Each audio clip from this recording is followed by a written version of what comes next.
नमस्कार भाई सभी लोगों को। मैं अजीत, आप सभी का अजीत ऑनलाइन स्टडी में स्वागत करता हूं। दोस्तों, हम लोगों ने अभी तक बात कर ली है हिस्ट्री में। हिस्ट्री में हम लोग पढ़ रहे हैं वैदिक काल या वैदिक सभ्यता। ठीक है मेरे प्यारे बच्चों, वैदिक काल या वैदिक सभ्यता। हमें यकीन है कि आप सभी लोग अच्छी तरीके से नोट्स बना रहे होंगे और अच्छी तरीके से आप लोग पढ़ाई कर रहे होंगे। अच्छी तरीके से आप लोग नोट्स बना रहे होंगे और अच्छी तरीके से पढ़ाई कर रहे होंगे, ये हमारा मानना है। बच्चों, आपसे अनुरोध है कि आप ज़्यादा से ज़्यादा चैनल को सब्सक्राइब कराएं, ज़्यादा से ज़्यादा शेयर करें, ज़्यादा से ज़्यादा लाइक करें और ज़्यादा से ज़्यादा कमेंट करें। ठीक है मेरे प्यारे बच्चों, आज हम लोग बात करने वाले हैं वैदिक काल में। ठीक है ना। कल हम लोगों ने बात की थी ऋग्वैदिक काल की। ऋग्वैदिक काल में हम लोगों ने पढ़ा था ऋग्वेद के बारे में। ठीक है। आज हम लोग उसी के आगे पढ़ने वाले हैं और चलेंगे आज सामवेद, यजुर्वेद और अथर्ववेद की तरफ। ठीक है, तो हम लोग चलते हैं कहाँ से? वैदिक काल। वैदिक काल बच्चों, वैदिक काल। वैदिक काल का टाइम पीरियड है बच्चों 1500 बीसी से 1000 बीसी तक चलेंगे। 1000 बीसी तक चलेंगे। ठीक है मेरे प्यारे बच्चों, 1500 बीसी से 1000 बीसी तक चलेंगे। कल हम लोगों ने देखा था किसके बारे में? ऋग्वेद के बारे में। आज हम लोग पढ़ेंगे किसके विषय में? सामवेद के बारे में। हमारा टॉपिक क्या चल रहा है? वेद। ठीक है मेरे प्यारे बच्चों, वेद में हम लोग आज देखने वाले हैं सामवेद के बारे में।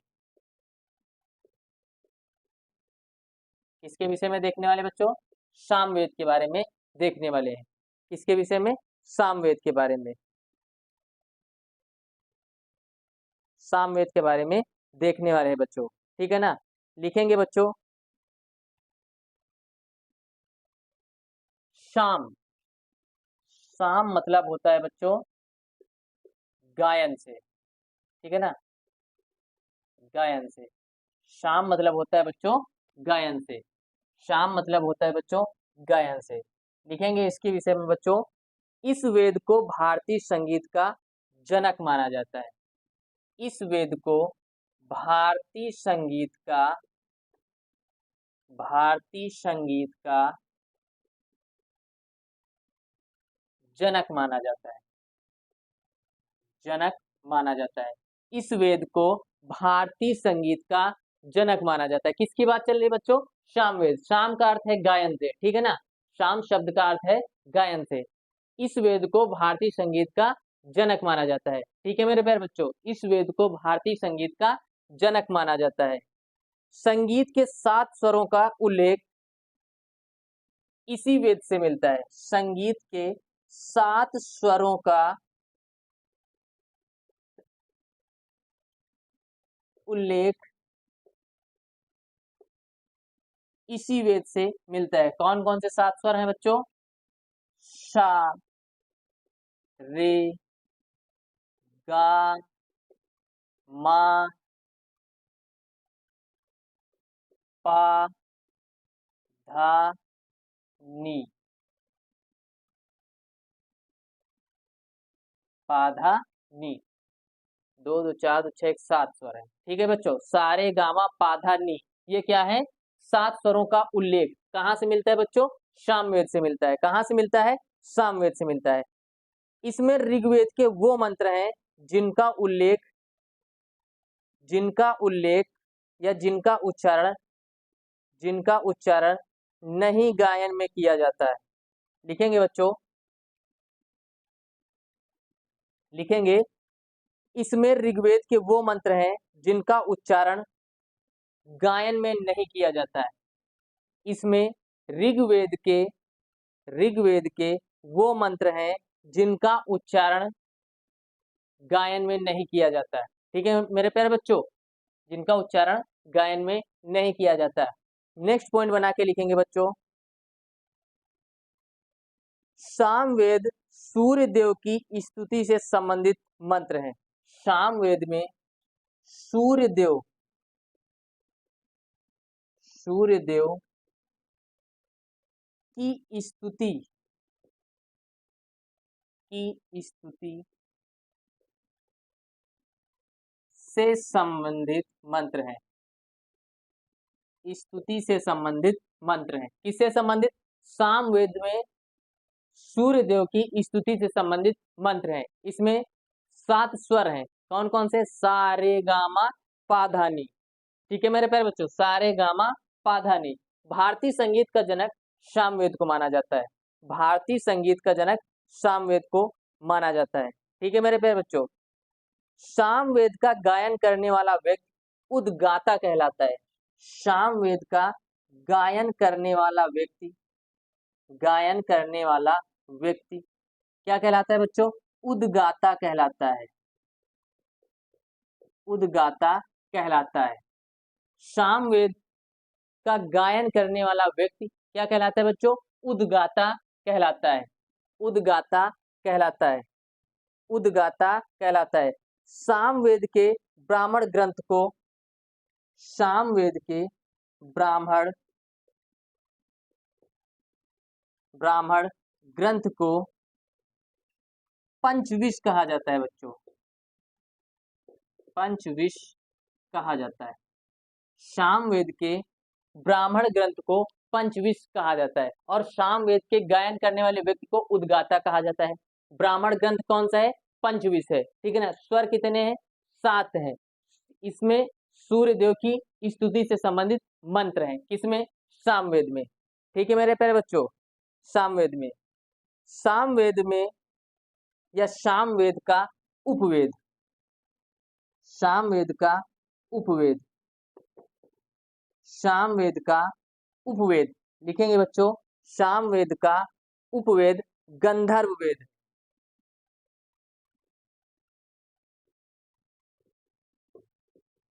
गंधर्व वेद है।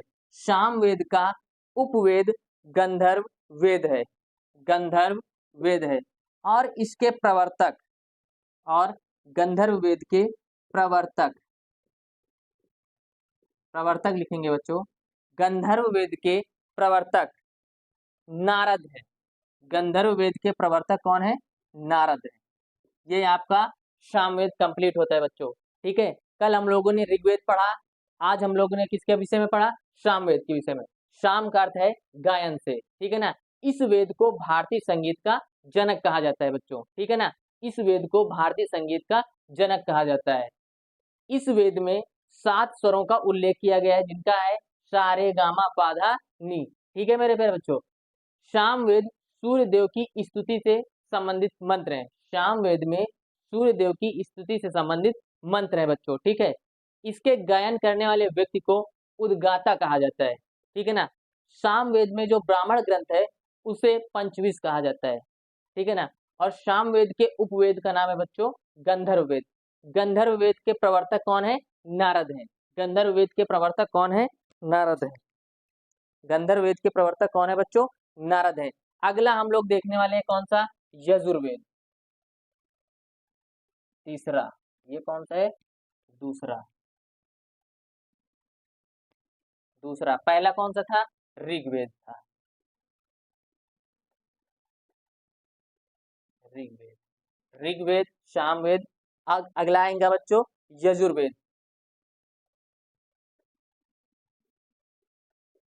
यजुर्वेद, यजुर्वेद लिखेंगे बच्चों। यजुर्वेद में लिखेंगे, यजुर्वेद में इस वेद में यज्ञों के नियम एवं अन्य धार्मिक क्रियाओं से संबंधित मंत्र है।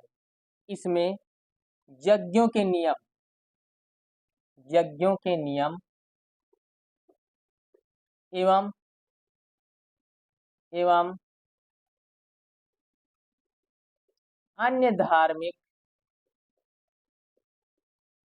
अन्य धार्मिक, अन्य धार्मिक, इसमें यज्ञों एवं अन्य धार्मिक, यज्ञों के नियम एवं अन्य धार्मिक क्रियाओं से संबंधित मंत्र हैं। अन्य धार्मिक क्रियाओं से संबंधित,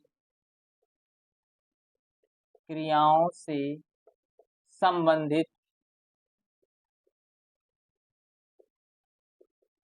मंत्र है। क्रियाओं से संबंधित मंत्र है। किसकी बात चल रही है बच्चों? यजुर्वेद की बात चल रही है, ठीक है ना।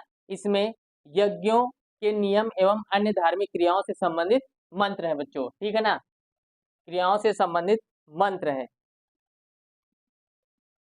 यह एक मात्र वेद है जो गद्य एवं पद्य दोनों है।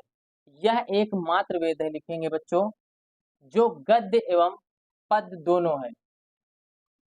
जो गद्य एवं पद्य, गद्य एवं, इसमें लिखेंगे बच्चों, यह एक मात्र वेद है, एक मात्र वेद है जो गद्य एवं पद्य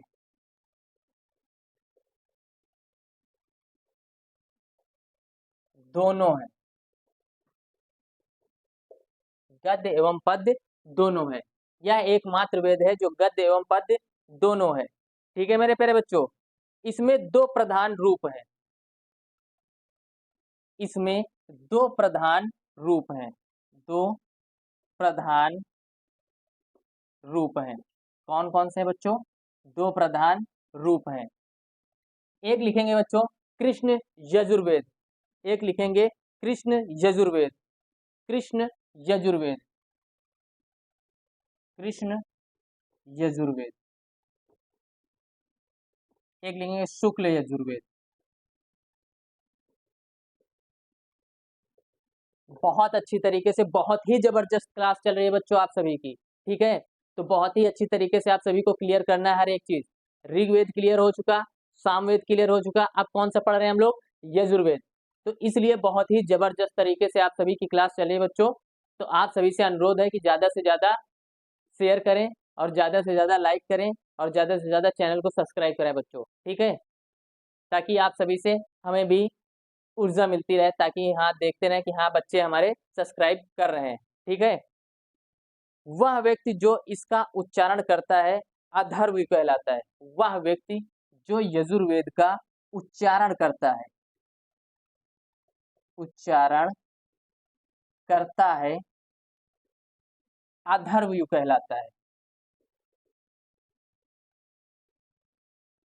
अधर्वयु कहलाता है, अधर्वयु कहलाता है, ठीक है मेरे प्यारे बच्चों। अधर्वयु कहलाता है, अधर्वयु कहलाता है, ठीक है। वह व्यक्ति जो यजुर्वेद का उच्चारण करता है अधर्वयु कहलाता है, ठीक है।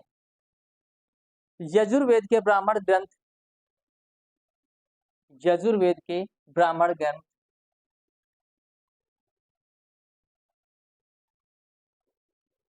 यजुर्वेद के ब्राह्मण ग्रंथ लिखेंगे बच्चों, यजुर्वेद के ब्राह्मण ग्रंथ, यजुर्वेद के ब्राह्मण ग्रंथ लिखेंगे बच्चों, ब्राह्मण ग्रंथ, ब्राह्मण ग्रंथ तैतरेय और कौशतकी। कौन कौन से बच्चों? तैतरेय, तैतरी और कौशतकी,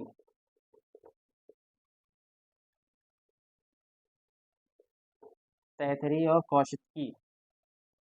यजुर्वेद का ब्राह्मण ग्रंथ क्या है बच्चों? तैतरी और कौशतकी है, तैतरी और कौशतकी है, ठीक है मेरे प्यारे बच्चों। यजुर्वेद का उपवेद, यजुर्वेद का उपवेद, यजुर्वेद का उपवेद लिखेंगे बच्चों, यजुर्वेद का उपवेद धनुर्वेद है।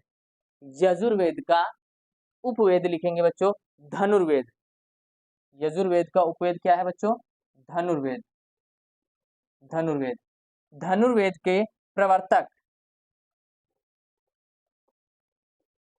प्रवर्तक कौन है बच्चों? विश्वामित्र। धनुर्वेद के प्रवर्तक कौन है बच्चों? विश्वामित्र है। धनुर्वेद के प्रवर्तक कौन है? विश्वामित्र है। तो आज हम लोगों ने क्या क्या कंप्लीट किया? अभी ऋग्वेद, सामवेद, यजुर्वेद, ठीक है मेरे प्यारे बच्चों। एक बार फिर से रिवीजन करते हैं। यजुर्वेद की बात करें तो यज्ञों एवं अन्य धार्मिक क्रियाओं से संबंधित मंत्र है, किसमें? यजुर्वेद में। यजुर्वेद एक मात्र वेद है जो गद्य एवं पद्य दोनों में है। ठीक है ना। इसमें दो प्रधान, कृष्ण यजुर्वेद और शुक्ल यजुर्वेद, ठीक है। इसका उच्चारण करने वाले को अथर्वयु कहलाता है, ठीक है ना। इसमें दो ब्राह्मण ग्रंथ हैं, तैतरी और कौशतकी। इसके उपवेद का नाम है बच्चों धनुर्वेद, और धनुर्वेद का प्रवर्तक कौन है? विश्वामित्र। धनुर्वेद का प्रवर्तक कौन है बच्चों? विश्वामित्र। धनुर्वेद का प्रवर्तक कौन है बच्चों? विश्वामित्र। लास्ट हम लोगों का रह गया है बच्चों अथर्ववेद। अथर्ववेद बस तुम बच्चों ऐसे ही पढ़ते रहो और चैनल को सब्सक्राइब करते रहो, ताकि हम इसी तरीके पढ़ाते रहें आप सभी को, ठीक है। अथर्ववेद है ना बच्चों। चौथा, चौथा कौन सा है? अथर्ववेद।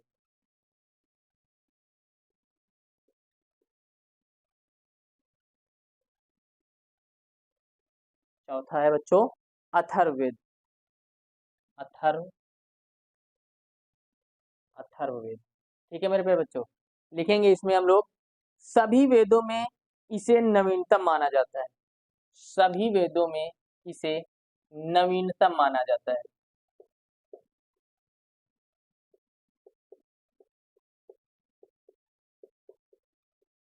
सभी वेदों में इसे नवीनतम माना जाता है। लास्ट है बच्चों अथर्ववेद, ठीक है मेरे प्यारे बच्चों। सभी वेदों में इसे नवीनतम माना जाता है। सभी वेदों में इसे नवीनतम माना जाता है। इसमें लगभग 731 सूक्त, इसमें लगभग 731 सूक्त और 6000 मंत्र हैं। इसमें लगभग 731 सूक्त एवं 6000 मंत्र हैं। कितने? 731 सूक्त एवं 6000 मंत्र हैं। 6000 मंत्र हैं। इसमें लिखेंगे बच्चों, इसमें लिखेंगे यह वेद वशीकरण, जादू टोना, भूत प्रेत, यह वेद वशीकरण, जादू टोना,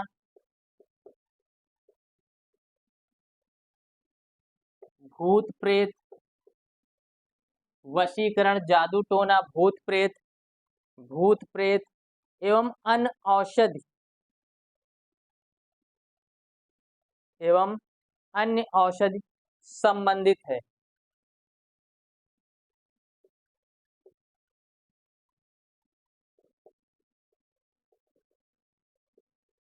संबंधित है। बहुत ही जबरदस्त तरीके से आप सभी की क्लास चल रही है बच्चों, ठीक है, ताकि आप सभी लोग अच्छी तरीके से पढ़ सकें, ठीक है। इसमें कुरु के राजा परीक्षित का उल्लेख मिलता है। इसमें कुरु के राजा, ये चीज बहुत इंपॉर्टेंट है बच्चों। कुरु के राजा, कुरु के राजा परीक्षित, परीक्षित का उल्लेख मिलता है। उल्लेख मिलता है, पूछा जाएगा आपसे कुरु के राजा परीक्षित का उल्लेख किस वेद से मिलता है, तो कहां से मिलता है बच्चों? अथर्ववेद से मिलता है, ठीक है। अगला पॉइंट लिखेंगे बच्चों, अगला पॉइंट लिखेंगे, प्रजापति की दो पुत्री सभा और समिति थी। प्रजापति की दो पुत्री कौन थी?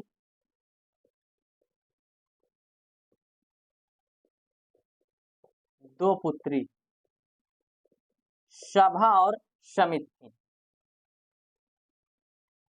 सभा और समित किससे संबंधित है? अथर्ववेद से संबंधित है। सभा और समित थी, ठीक है मेरे प्यारे बच्चों। अथर्ववेद के ब्राह्मण ग्रंथ को, या अथर्ववेद के, अथर्ववेद के,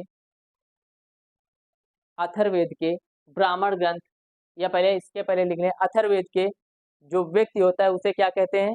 ब्रह्मा कहते हैं, ठीक है ना। जानकारी वाले व्यक्ति को क्या कहते हैं बच्चों? ब्रह्मा। ज्ञाता को ब्रह्मा, ठीक है ना। अथर्ववेद के ब्राह्मण ग्रंथ,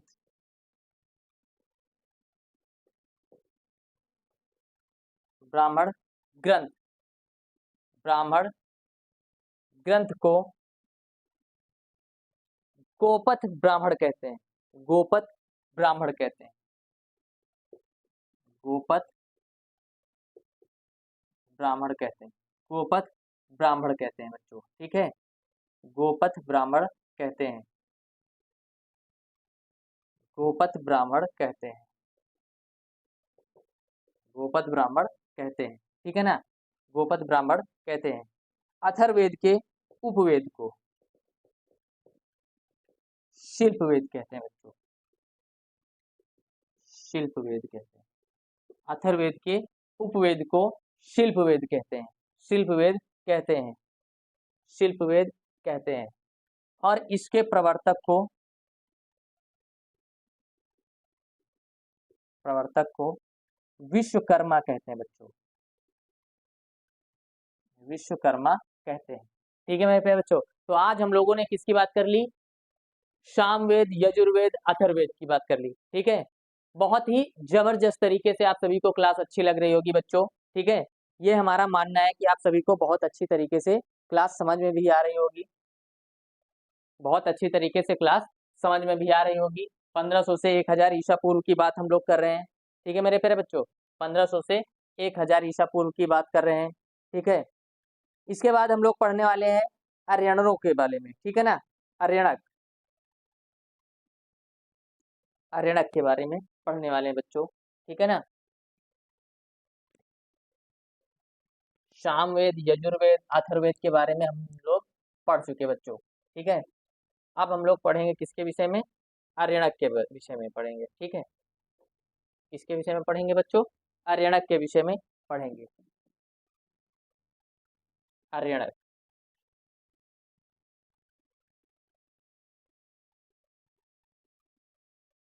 आर्यणक, आर्यणक का मतलब है बच्चों वन या जंगल से, वन या जंगल से, वन या जंगल से।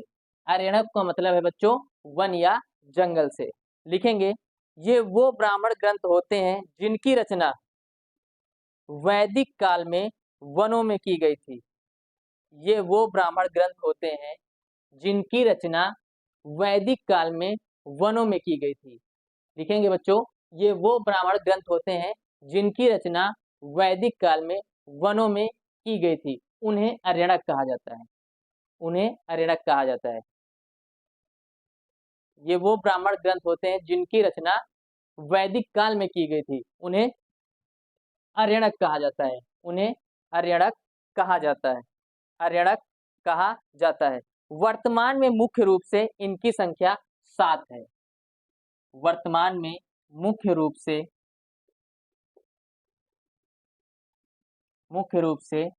इनकी संख्या कितनी है बच्चों, 7 है, इनकी संख्या 7 है। वर्तमान में मुख्य रूप से इनकी संख्या 7 है बच्चों। कौन कौन से हैं लिखेंगे बच्चों, पहला लिखेंगे ऐतरे, पहला लिखेंगे बच्चों ऐतरे, ऐतरे। दूसरा लिखेंगे, दूसरा लिखेंगे तैतरीय,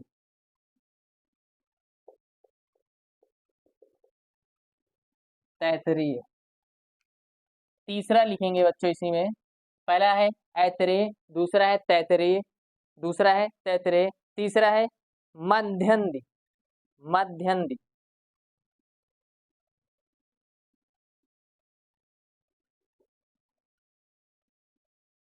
तीसरा हो गया बच्चों। चौथा लिखेंगे, चौथा, चौथा लिखेंगे बच्चों, चौथा है बच्चों शखायन, शखायन, चौथा है बच्चों शखायन, शखायन। पांचवा है बच्चों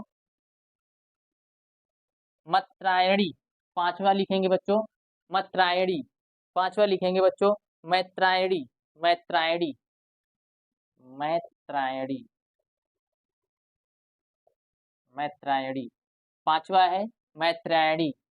बहुत ध्यान पूर्वक से पढ़ना है बच्चों, सात के सातों पढ़ेंगे, ऐतरे तैतरे मध्यंत शाखायान मैत्रेयणी। ठीक है। तलवकार, तलवकार, तलवकार, तलवकार। और छठा है, सातवां है बच्चों वृहद अर्यक। छठा सातवां, सातवां लिखेंगे बच्चों, सातवां लिखेंगे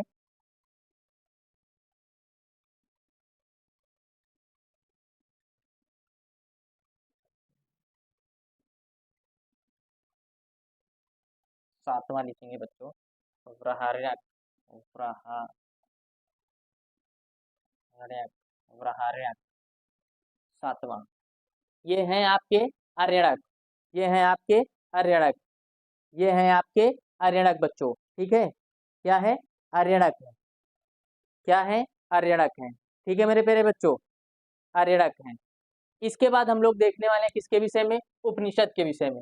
किसके विषय में देखने वाले बच्चों?